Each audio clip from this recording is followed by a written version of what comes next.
Moins d'argent, moins d'effectifs, mais plus de travail. Le projet de loi santé de Marisol Touraine ne passe toujours pas. Ce matin, ils étaient près de 300 dans les rues de Tours pour manifester leur mécontentement. Car le gros point noir, c'est ce plan de restructuration qui pèse sur les hôpitaux de Tours. Un projet qui s'étend jusqu'au premier semestre 2016 et qui concerne plusieurs services. Aux soins intensifs du CHU de Tours, par exemple, le ratio est d'1 infirmière pour 4. Et bientôt, cela passera à 1 infirmière pour 6. Les gens, quand ils viennent chez nous, il y a beaucoup d'alarmes, beaucoup de bruit, beaucoup de techniques. C'est un service qui n'est pas rassurant pour eux. Et on a besoin, pour nos patients, d'avoir du temps pour les rassurer.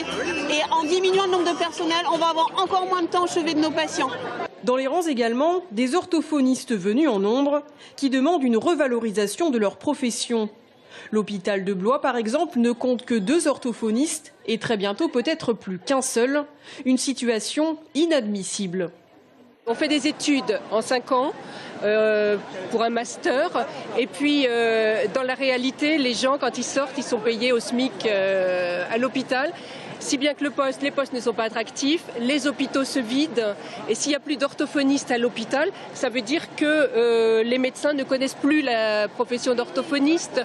Ça veut dire aussi que les étudiants ne peuvent plus être formés à l'hôpital, ce qui est le cas actuellement. Et ce qui veut dire qu'à moyen terme ou à long terme, c'est la disparition de la profession des orthophonistes en fait. En fin de matinée, tout ce petit monde a convergé vers la préfecture, rejoint par la manifestation des taxis en colère. Une délégation devait être reçue par le préfet puis par un responsable de l'agence régionale de santé.